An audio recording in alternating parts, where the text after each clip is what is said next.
¿Alguna vez has sentido que Dios te decepciona y no responde a tu oración? Nancy DeMoss Wolgemuth dice, recuerda las veces en que Dios sí respondió. Él conoce tus circunstancias. Él es soberano sobre esas circunstancias y usa esas circunstancias, tal como lo hizo con los israelitas, para exponer lo que hay en tu corazón y revelarse a sí mismo, su gracia y su poder que de otra manera no habrías experimentado. Y Él usa esas circunstancias para aumentar tu fe de que Él realmente te está guiando. Estás escuchando Aviva Nuestros Corazones con Nancy DeMoss Wolgemuth, autora de Confía en Dios para escribir tu historia, en la voz de Patricia de Saladín. Hoy, 25 de abril de 2024.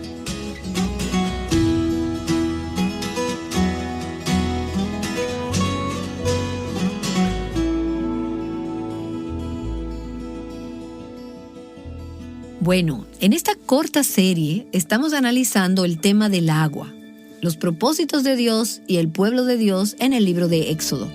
Y si no pudiste unirte a nosotras ayer, vimos 3 escenas en el libro de Éxodo que involucraron agua. En el capítulo 2 vimos cómo Dios guió a una madre llena de fe a colocar a su bebé en el mismo río que el faraón estaba usando para cometer genocidio contra los israelitas, ahogando a todos los bebés varones. Pero como resultado de la fe de esta mujer y del plan soberano de Dios, Dios preservó la vida de aquel en ese río que finalmente liberaría a su pueblo de la esclavitud. Y luego pasamos al capítulo 7 y vimos que cuando Faraón se resistió a la palabra y al mandato de Dios de dejar ir a su pueblo, Dios convirtió todo el agua de Egipto en sangre. Y Dios estaba diciendo, soy más poderoso que el Nilo, que crees que es un Dios, y tengo el control aquí. Y esta fue la primera de una serie de 10 plagas que Dios usó para llamar la atención de Faraón y finalmente quebrantar su voluntad. Y luego miramos al capítulo 14 y llegamos al Mar Rojo, donde Dios liberó a su pueblo y destruyó a sus enemigos. Así que esas aguas fueron tanto aguas de salvación como fueron aguas de juicio. Ahora, permítame decir que esos egipcios tuvieron múltiples oportunidades de creer en Jehová. Y en realidad unos cuantos salieron con los hijos de Israel, probablemente debido a que habían creído. Pero la mayoría de esos egipcios nunca creyeron, nunca doblegaron su voluntad, no se sometieron a la Pascua, el cordero sacrificial que se ofreció para que el ángel de la muerte los pasara por alto. Y así ellos se ahogaron en el mar, el ejército de Faraón. Y en contraste con esta escena, cuando los hijos de Israel salen al otro lado del Mar Rojo luego de haber sido liberados, celebran este increíble servicio de adoración. Esta es una gran celebración por estas personas que ahora han sido redimidas después de cientos de años de cautiverio y de esclavitud en Egipto. Y en el día de hoy llegamos al capítulo 15, al versículo 1, en el libro de Éxodo, que está justo después de la liberación del Mar Rojo.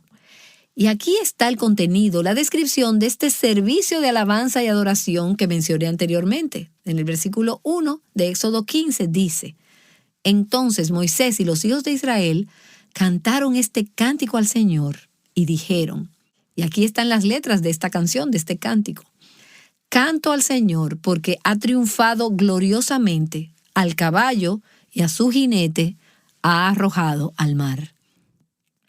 Todo el resto de este capítulo es una canción, un cántico de alabanza. En realidad, no es un coro de alabanza, es más como un himno de alabanza con muchas estrofas porque hay mucha alabanza en los corazones de estas personas que han sido recién salvadas de las manos de los egipcios.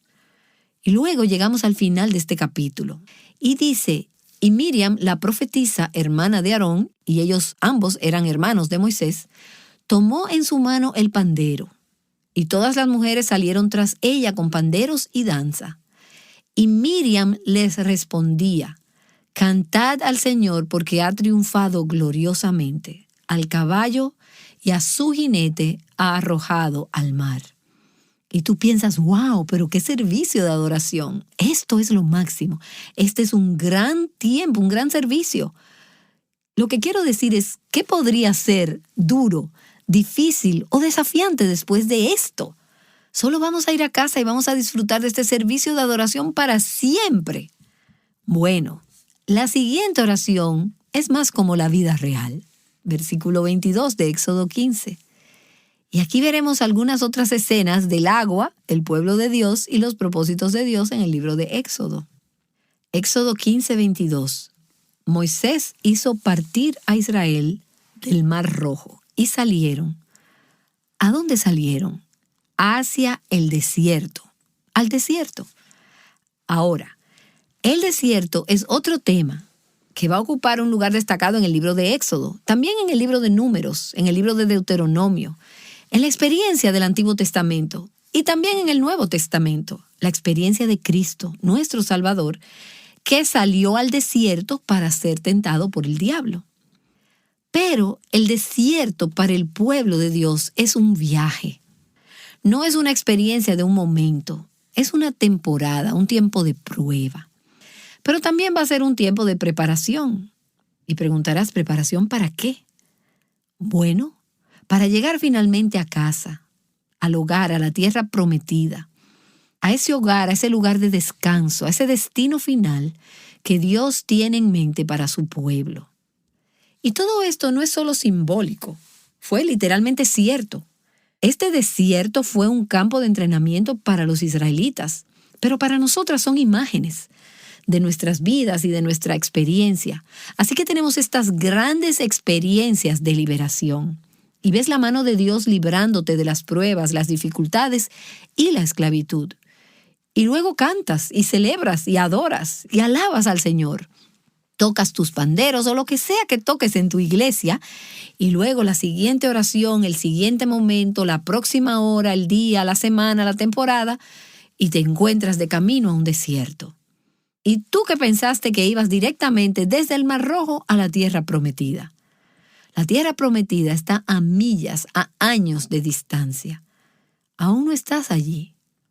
Ahora, habrá momentos de gracia, belleza, maravilla y la gloria de Dios que se vislumbra.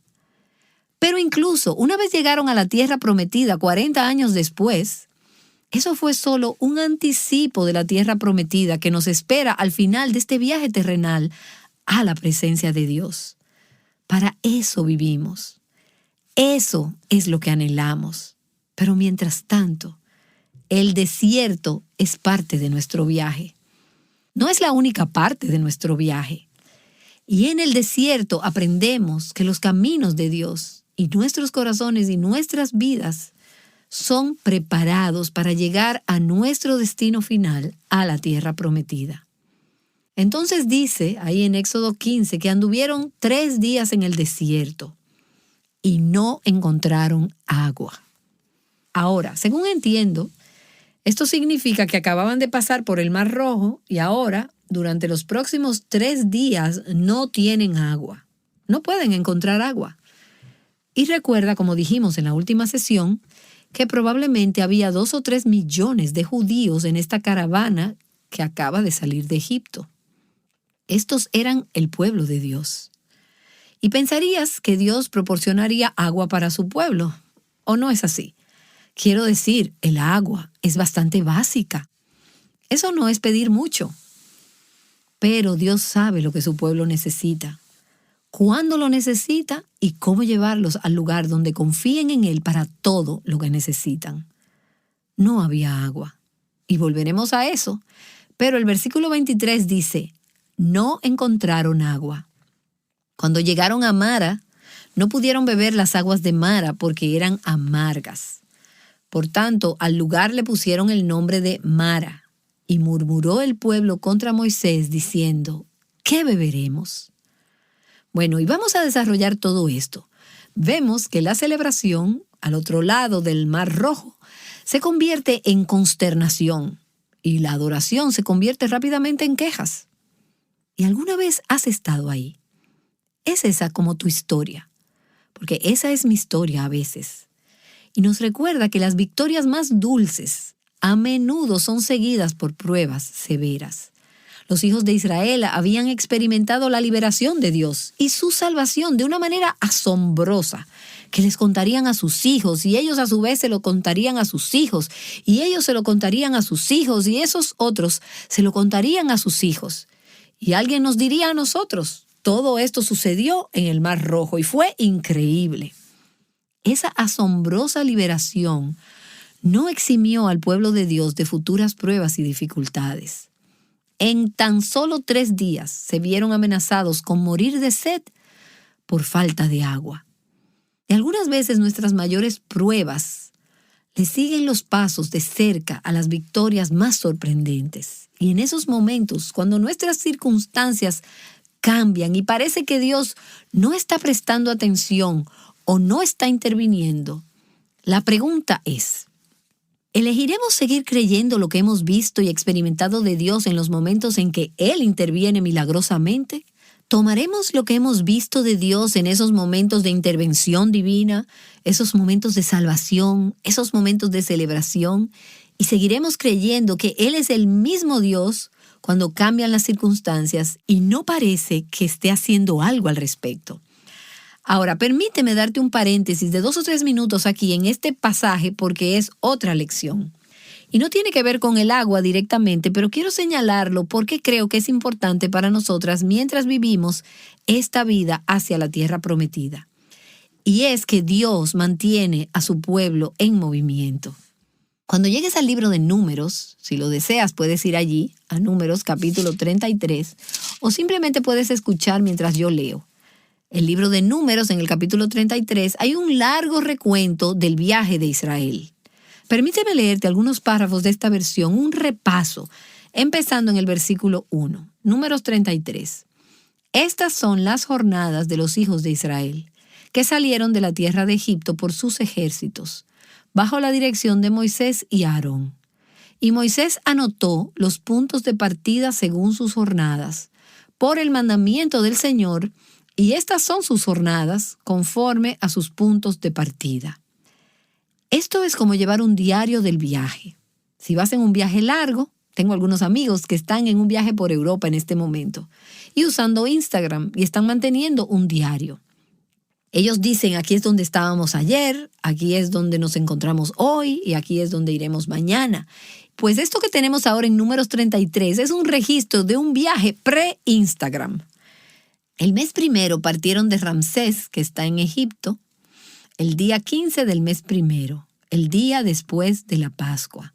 Los hijos de Israel marcharon con mano poderosa a la vista de todos los egipcios, mientras los egipcios sepultaban a todos sus primogénitos, a quienes el Señor había herido entre ellos. El Señor también había ejecutado juicios contra sus dioses. Versículo 5. Así que los hijos de Israel partieron de Ramsés y acamparon en Sucot.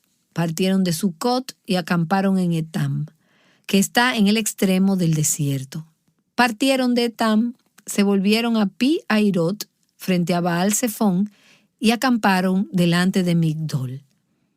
¿Te suena familiar? Eso es lo que leemos en Éxodo. Y esto es lo que Dios les dijo que hicieran, y ellos siguieron sus instrucciones. Esto es como retroceder y mirar su viaje en Instagram, por así decirlo, y recordarse a sí mismos a dónde los había guiado Dios. Versículo 8. Partieron de delante de Hairot y pasaron por en medio del mar al desierto. Y ahí es donde los encontramos en este momento. Y anduvieron 3 días en el desierto de Etam y acamparon en Mara. Partieron de Mara y llegaron a Elim. Y en Elim había 12 fuentes de aguas y 70 palmeras, y acamparon allí. Y así el pasaje sigue y sigue con esto. Y si no conoces la geografía, o no te importa, será un capítulo muy aburrido para ti. Pero no fue aburrido para los hijos de Israel, porque estos eran todos los lugares en los que ellos habían estado. Aquí es por donde habían viajado. Y mientras cada uno de estos lugares hubiera sido nombrado, se les habría recordado, oh sí, eso es lo que Dios nos enseñó allí. Eso es lo que pasó allí. O así es como actuamos. Y así fue como respondió Dios. Así que estos habrían sido nombres con los que ellos estaban familiarizados y traían recuerdos a sus memorias, Como si yo te dijera o te nombrara algunos de los lugares donde has vivido, donde conociste a Jesús, donde te casaste, donde tuviste tu primer hijo o donde conseguiste tu primer trabajo. Estos nombres traían recuerdos y esperamos que esos recuerdos trajeran memorias de la fidelidad de Dios. Ahora, en Números 33 habla acerca de las jornadas. Es una palabra curiosa, pero también dice que salieron y acamparon. 41 veces en total en este capítulo. Desde el día en que partieron de Egipto hasta el día en que finalmente llegaron al río Jordán y cruzaron a la tierra prometida hacia Canaán, partieron y acamparon. Eso significa que se mudaban.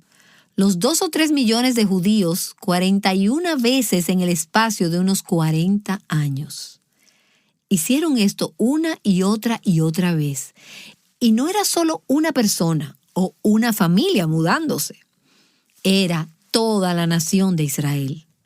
Cada vez que uno se movía, todos se movían porque Dios los estaba guiando. Entonces, repetidas veces en este viaje de fe a la tierra prometida, Dios nunca les daba el tiempo para acomodarse por mucho tiempo. Y nosotras acampamos como el pueblo de Dios.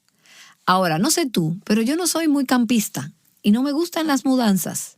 No me gusta viajar, no me gusta mudarme, no me gusta empacar. Yo habría sido una israelita quejumbrosa. Estamos en movimiento. Y al principio de mi ministerio viajé mucho. Viví en la carretera a tiempo completo durante todo el año, durante aproximadamente 13 años. Tal vez por eso no me gusta viajar al día de hoy. Si nunca hubiera otra maleta, estaría feliz.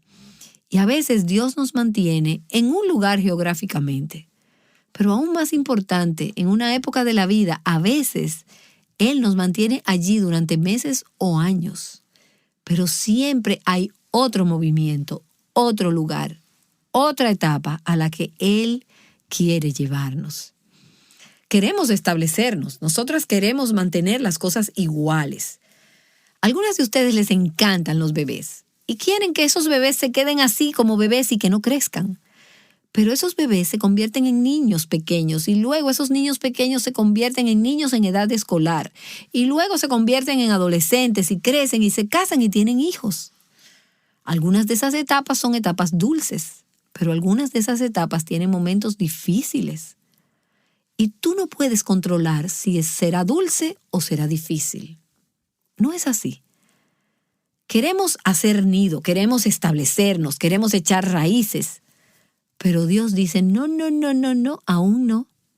Tal vez por un rato, tal vez el tiempo suficiente para disfrutar y saborear lo que acabo de hacer. Pero en el caso cuando salieron del Mar Rojo, Él no les permitió saborearlo por mucho tiempo. Él les dijo, a la siguiente etapa, al siguiente lugar, Dios nos mantiene en movimiento en la vida cristiana para nuestra protección. Y eso significa que incluso si nunca te mudas geográficamente, Él te mantiene en movimiento en términos de lo que está haciendo en tu vida. Y lo hace para nuestra santificación. Lo hace para prepararnos para una mayor utilidad. Lo hace para mantener nuestros corazones separados de este mundo y cada vez más apegados a nuestro futuro hogar eterno.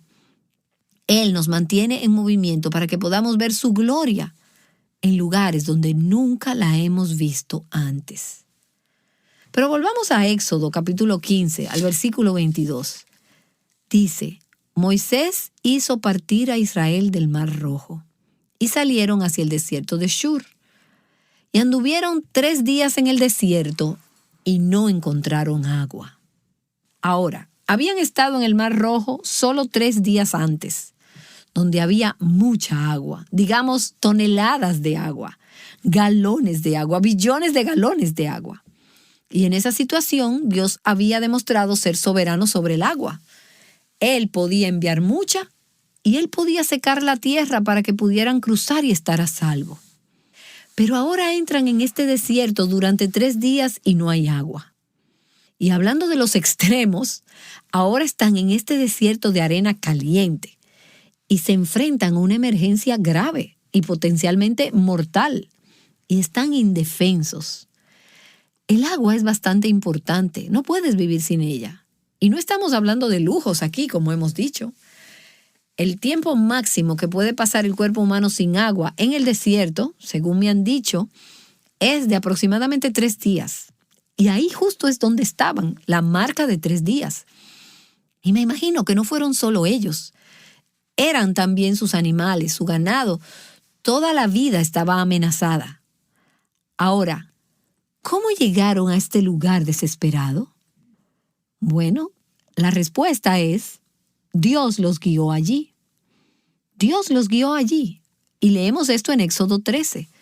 Permíteme invitarte a que simplemente regreses un par de páginas de tu Biblia a Éxodo capítulo 13, al versículo 17, donde la Escritura dice: cuando Faraón dejó ir al pueblo, Dios no los guió por el camino de la tierra de los filisteos, aunque estaba cerca. Esa era la ruta más directa. Si miras un mapa, la ruta más directa sería a través de la tierra de los filisteos. Pero Dios no los guió por ese camino. Si miras el mapa, eso parece tener más sentido. Porque Dios dijo: no sea que el pueblo se arrepienta cuando vea la guerra y se vuelva a Egipto. Lo que Dios dijo es: todavía no están listos para eso. Pero Dios hizo que el pueblo diera un rodeo, porque Dios siempre está guiando. Diera un rodeo por el camino del desierto hacia el Mar Rojo, y en orden de batalla subieron los hijos de Israel de la tierra de Egipto. Versículo 20, y partieron de Sucot y acamparon en Etam, al borde del desierto. El Señor iba delante de ellos, de día en una columna de nube para guiarlos por el camino, y de noche en una columna de fuego para alumbrarlos, a fin de que anduvieran de día y de noche. No quitó de delante del pueblo la columna de nube durante el día, ni la columna de fuego durante la noche. Aunque los caminos de Dios parecían ser tortuosos y retorcidos, misteriosos e inexplicables, nunca hubo un momento, ni de día ni de noche, cuando Dios no estuviera guiando a su pueblo. Dios nunca está inactivo, no duerme ni se adormece. Nosotras dormimos y ahí no tenemos ningún control. Creemos que controlamos durante el día, pero en realidad nunca tenemos el control. Dios nos guía y Él controla de día y de noche. Ahora, desde nuestra perspectiva, las providencias de Dios a menudo son desconcertantes. A veces nos guía por rutas inesperadas o inusuales o por caminos que no tienen sentido. A veces son caminos difíciles. A veces nos lleva directamente hacia la adversidad. Y el Mar Rojo habría sido uno de esos momentos. No es la forma en que nosotras hubiéramos escrito el guión, porque no parece tener sentido. Pero tenemos que seguir recordándonos a nosotras mismas y aconsejando a nuestros propios corazones que Dios está aquí. Dios está guiando y Él sabe lo que está haciendo. Así que han pasado 3 días sin agua y están desesperados, están deshidratados. Y entonces escuchan ese sonido débil al principio, pero luego más fuerte y más fuerte. ¿De qué? ¡Agua! Y piensa que no has tomado nada de agua en 3 días y tus hijos tienen sed y están llorando de deshidratación. Tal vez quieran desmayarse o tienes ganas de desmayarte. Y luego escuchas el sonido de agua y tu corazón salta dentro de ti y piensas que Dios ha llegado y los ha encontrado. Hay esperanza, hay ayuda en el camino, hay agua y hay mucha agua, por lo que suena como eso. Pero el versículo 23 dice que la esperanza se demora. Cuando llegaron a Mara, no pudieron beber las aguas de Mara porque eran amargas. Por tanto, al lugar le pusieron el nombre de Mara. Ahora, esa palabra Mara significa amarga. ¿Recuerdas cuando Noemí le dijo a Ruth: no me llames Noemí, llámame Mara, que significa amarga? Mi vida ha sido muy dura. Entonces, literalmente, el versículo dice: cuando llegaron a Amarga, no podían beber el agua de Amarga porque era amarga. Por lo tanto, el lugar se llamó Amarga. Quiero decir, así es como se leería este versículo si lo tradujeras del hebreo al español. Así que después de 3 días sin agua, finalmente llegan al agua. Y tienen que haber tenido esta sensación de euforia, de anticipación y de gozo para que sus esperanzas se desvanecieran. Esa agua puede haber sido quizás salobre, no sabemos exactamente qué la hizo amarga, pero tenían que preguntarse, ¿nos ha traído Dios a este lugar, esto que pensábamos que era la respuesta a la oración, solo para decepcionarnos? ¿Se está burlando de nosotros? Esa palabra amarga es la misma palabra que se utilizó en el capítulo 12 cuando los judíos estaban cenando la Pascua y comieron hierbas amargas con la comida de la Pascua. Esas hierbas amargas eran un símbolo, un recordatorio de la amarga esclavitud y aflicción que habían sufrido en Egipto. Dios los había librado de la amargura de Egipto y ahora, a su manera y en su tiempo, los libraría de las aguas amargas. Pero el pueblo no vio eso. Por tanto, el versículo 24 dice, y murmuró el pueblo contra Moisés diciendo, ¿qué beberemos? Y no somos propensas a atacar la fuente más visible de nuestro dolor. Esto no era culpa de Moisés. Más que las dificultades en tu vida no son culpa de tus hijos, o culpa de tu esposo, o culpa de tu pastor, o culpa de tu jefe. No hay segundas causas con Dios. Fue Dios quien los guió a este lugar de aguas amargas para poder probar su grandeza, de manera que Él pudiera usar sus circunstancias para revelar lo que había en sus corazones y poder mostrar cuán grande es Él. Bueno, y mañana vamos a ver cómo Dios redimió esta situación y cómo resultó ser una oportunidad para experimentar nuevas expresiones de la gracia y el poder de Dios. Pero quiero que recordemos que Dios nunca ignora lo que vamos a pasar. Él sabe por lo que estás pasando. Él conoce tus circunstancias. Él es soberano sobre esas circunstancias y usa esas circunstancias, tal como lo hizo con los israelitas, para exponer lo que hay en tu corazón y revelarse a sí mismo, su gracia y su poder que de otra manera no habrías experimentado. Y Él usa esas circunstancias para aumentar tu fe de que Él realmente te está guiando. Y tal como escribió hace mucho tiempo el escritor de himnos, me guía Él, con cuánto amor me guía siempre mi Señor. En todo tiempo puedo ver con cuánto amor me guía Él. En el abismo del dolor o donde intenso brilla el sol, en dulce paso en lucha cruel, con gran bondad me guía Él. La mano quiero yo tomar de Cristo y nunca vacilar, cumpliendo con fidelidad su sabia y santa voluntad.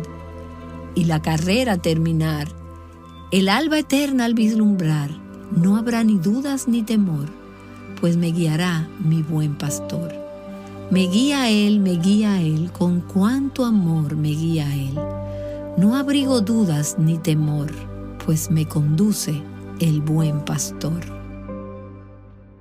Nancy DeMoss Wolgemuth nos ha estado mostrando cómo Dios usa las circunstancias difíciles para probar nuestra fe y acercarnos más a Él. Ella regresará para orar. Si te perdiste el episodio de ayer, puedes volver a escucharlo en avivanuestroscorazones.com. Como los israelitas en el desierto, a veces puede ser difícil ver a Dios en medio de lo que parece una situación desesperada. Pero cuando te alejas y miras el panorama más amplio, la evidencia de su presencia y su obra está por todas partes. Dios está en movimiento, transformando vidas con su poder, que es mayor que cualquier circunstancia desesperada. Mañana retomaremos el capítulo 15 del Éxodo para ver cómo Dios remedió una situación difícil para Israel. También consideraremos cómo tus circunstancias difíciles pueden ser una oportunidad para experimentar la gracia de Dios de una manera nueva. Por favor, regresa mañana con nosotras aquí en Aviva Nuestros Corazones. Ahora, Nancy cerrará en oración. Señor, te agradecemos por esta promesa, por tu presencia, tu protección, tu provisión. E incluso antes de que veamos el final de la historia de lo que sucedió en Mara, las aguas amargas, recordamos que incluso en esas circunstancias horrendas, donde no podemos calcular, no podemos entender, no sabemos cómo vamos a sobrevivir, tú sigues estando ahí y tú sigues liderando, dirigiendo. Así que ayúdanos a confiar, ayúdanos a continuar y gracias que tú nos guías. En el nombre de Jesús. Amén. Animándote a confiar en Dios con tu vida, Aviva Nuestros Corazones es un ministerio de alcance de Revival Hearts.